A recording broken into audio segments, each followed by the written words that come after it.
بسم اللہ الرحمن الرحیم۔ شروع اللہ کے نام سے جو بڑا مہربان اور نہایت رحم کرنے والا ہے۔ دی نالج آف اسلام کے معزز خواتین و حضرات، السلام علیکم۔ پیارے دوستو، اللہ تبارک و تعالیٰ نے بنی نوع انسان کی ہدایت و رہنمائی کے لیے بہت سے نبیوں کو مبعوث فرمایا، جنہوں نے اپنی قوموں کو وحید و یکتا اللہ پاک پر ایمان لانے کی دعوت دی۔ ان میں سے جن کو اللہ پاک نے توفیق دی، انہوں نے دعوت اسلام کو قبول کیا، اور جن قوموں نے اللہ پاک پر ایمان لانے سے انکار کیا وہ عذاب نار کی مستحق ہوئیں۔ انہی میں سے ایک قوم حضرت لوط علیہ السلام کی قوم ہے۔ حضرت لوط علیہ السلام حضرت ابراہیم علیہ السلام کے بھتیجے تھے۔ آپ علیہ السلام کے والد کا نام حاران تھا۔ حضرت لوط علیہ السلام ابھی کم عمر تھے کہ ان کے والد کا انتقال ہو گیا۔ حضرت ابراہیم علیہ السلام نے آپ علیہ السلام کی پرورش کی۔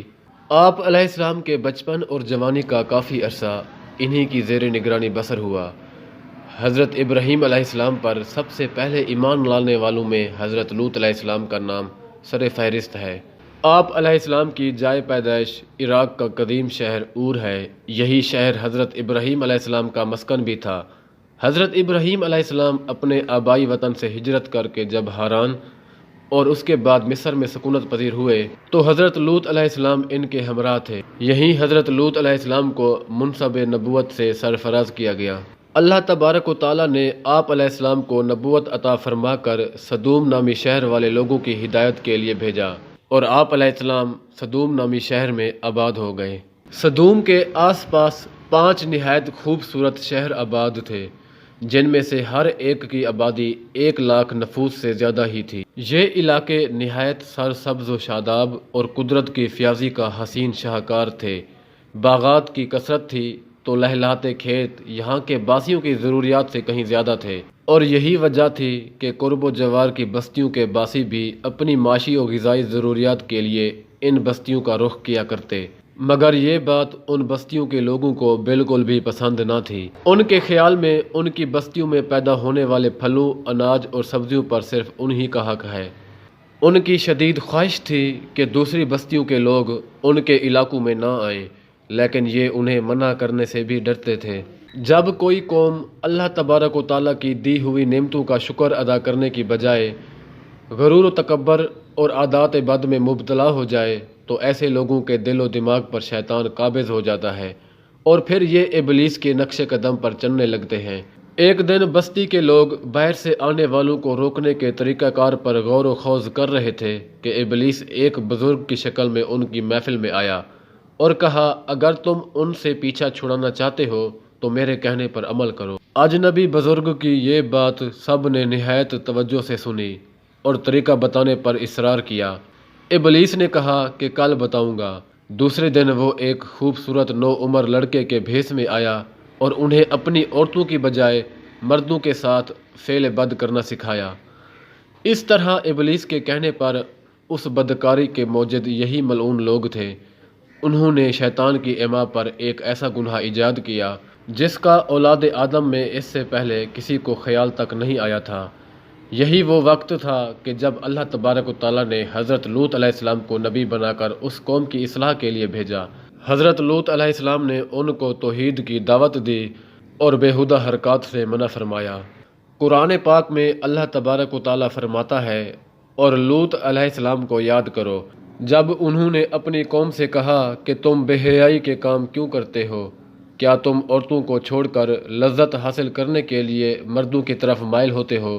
حقیقت یہ ہے کہ تم احمق لوگ ہو۔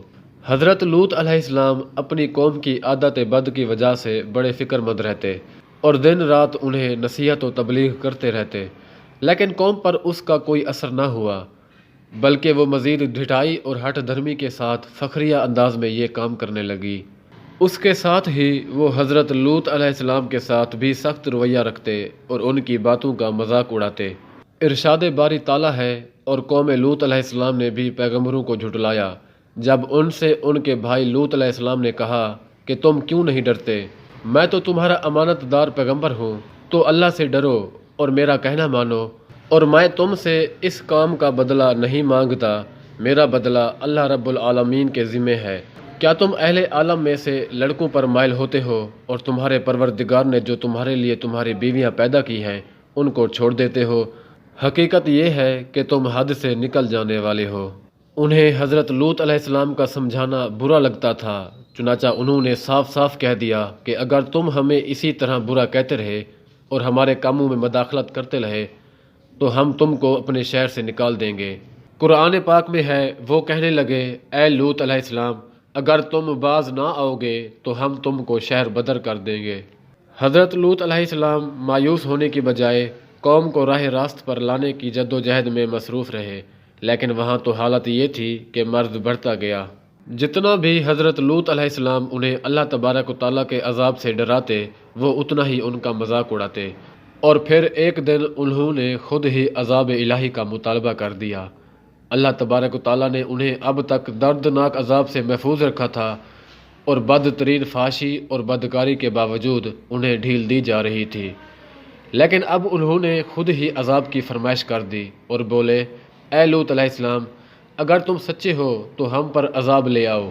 قوم کے اس مطالبے کے بعد حضرت لوط علیہ السلام کو یقین ہو گیا کہ اللہ تبارک و تعالیٰ نے ان کے دلوں پر مہر ثبت کر دی ہے اور یہ اب راہ راست پر آنے والے نہیں، لہٰذا انہوں نے نہایت بے بسی کے عالم میں اللہ عز و جل کے سامنے ہاتھ پھیلا دیے اور دعا کی کہ اے میرے پروردگار، ان مفسد لوگوں کے مقابلے میں میری مدد فرما۔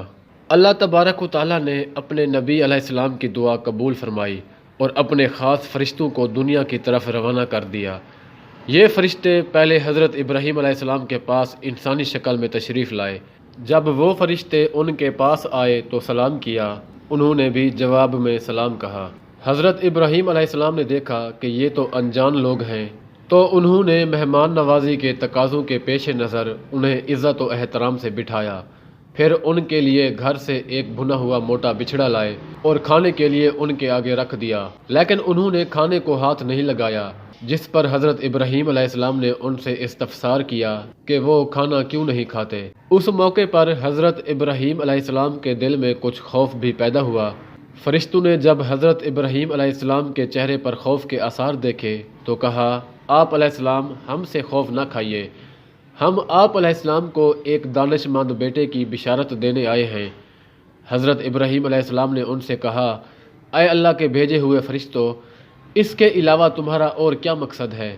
انہوں نے کہا، ہم گنہگار قوم کی طرف بھیجے گئے ہیں تاکہ ان پر مٹی کے کنکر برسائیں جو تمہارے رب کی طرف سے ان حد سے گزر جانے والوں کے لیے نشان زدہ ہیں۔ دراصل حضرت ابراہیم علیہ السلام اس لیے فکر مند ہو گئے تھے کہ فرشتے جس بستی کی جانب جا رہے تھے وہاں حضرت لوط علیہ السلام بھی رہتے تھے۔ قرآن پاک میں ارشاد باری تعالیٰ ہے، حضرت ابراہیم علیہ السلام نے کہا کہ اس میں تو لوط علیہ السلام بھی ہیں۔ وہ کہنے لگے کہ جو لوگ یہاں رہتے ہیں ہمیں سب معلوم ہیں، ہم ان کو اور ان کے گھر والوں کو بچا لیں گے، باجز ان کی بیوی کے کہ وہ پیچھے رہنے والوں میں ہوگی۔ حضرت ابراہیم علیہ السلام کا ڈر اور خوف ختم ہو چکا تھا، لیکن وہ جانتے تھے کہ اللہ تبارک و تعالیٰ کا عذاب قوموں کو نیست و نابود کر دیتا ہے، اور حضرت ابراہیم علیہ السلام نہایت رحم دل اور رفیق القلب تھے۔ چنانچہ انہوں نے فرشتوں سے قوم لوط علیہ السلام کے بارے میں پھر استفسار کیا، جسے اللہ تبارک و تعالیٰ نے یوں بیان فرمایا۔ جب ابراہیم علیہ السلام کا ڈر اور خوف جاتا رہا اور انہیں خوشخبری بھی مل گئی تو وہ قوم لوط علیہ السلام کے بارے میں بحث کرنے لگے۔ بے شک حضرت ابراہیم علیہ السلام بردبار، نرم دل اور اللہ کی طرف رجوع کرنے والا تھا۔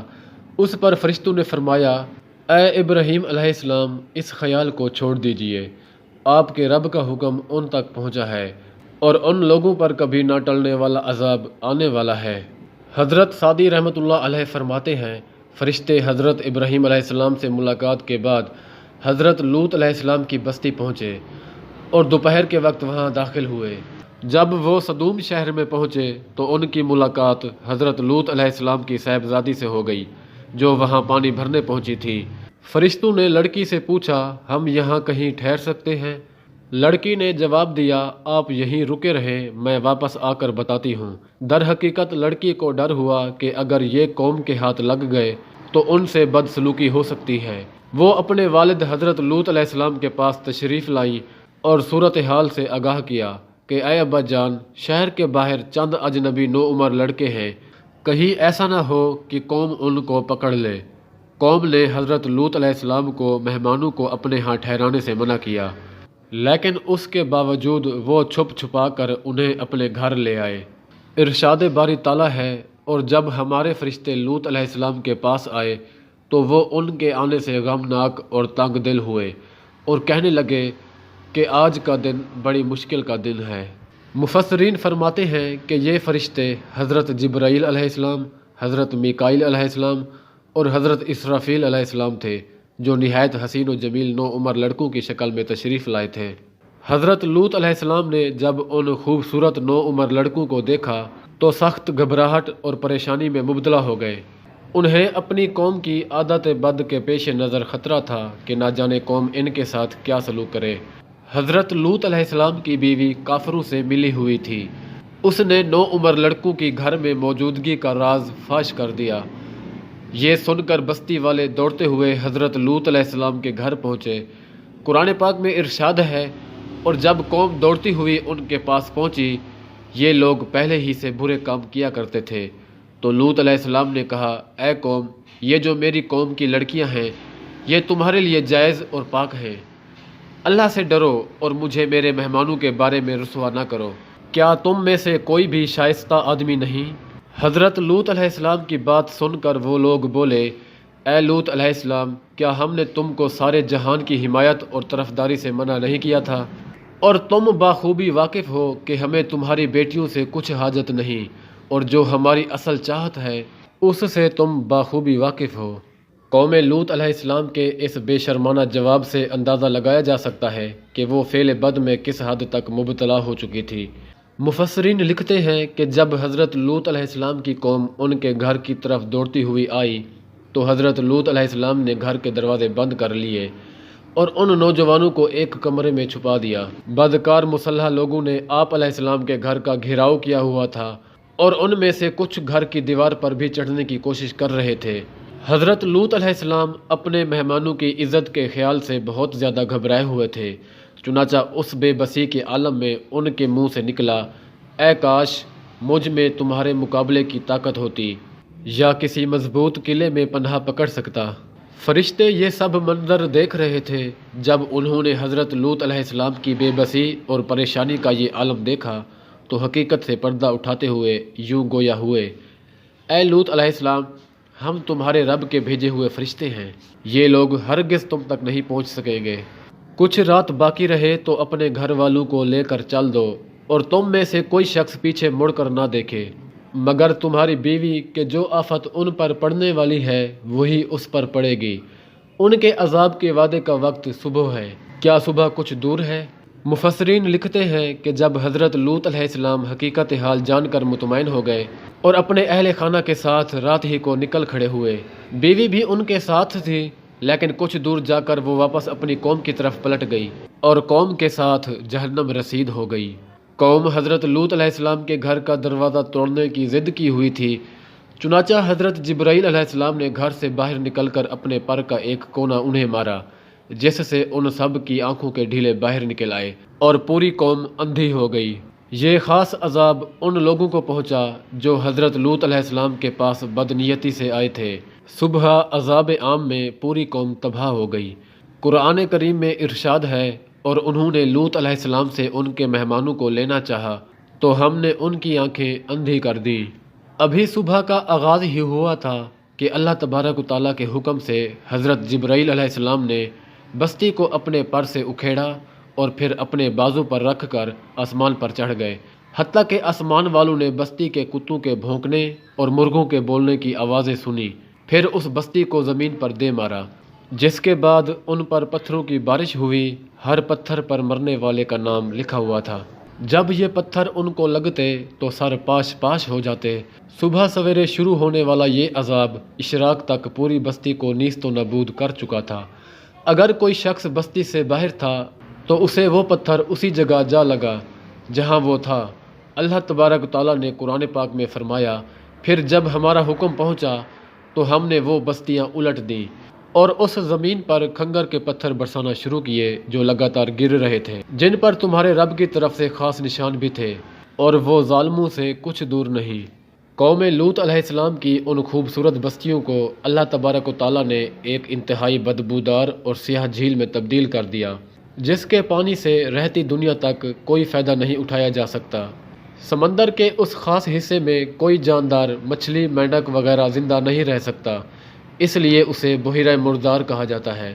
اس کے مغرب میں اسرائیل اور مشرق میں اردن واقع ہے۔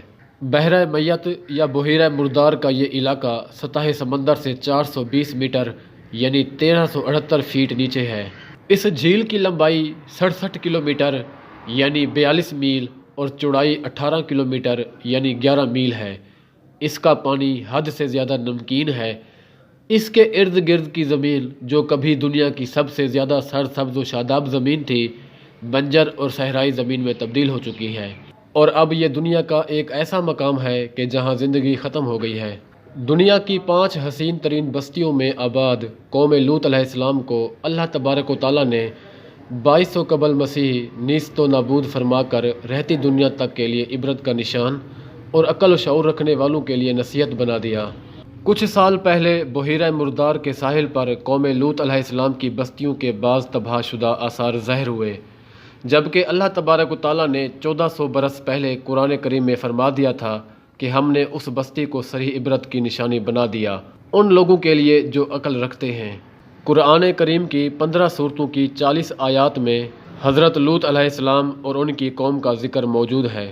دعا ہے کہ اللہ تبارک و تعالیٰ ہم سب کو اپنے دین کا صحیح علم بخشے اور اس علم کے مطابق دین کے سارے تقاضے اور مطالبے پورے کرنے کی توفیق عطا فرمائے، آمین۔ وآخر دعوانا ان الحمد للہ رب العالمین۔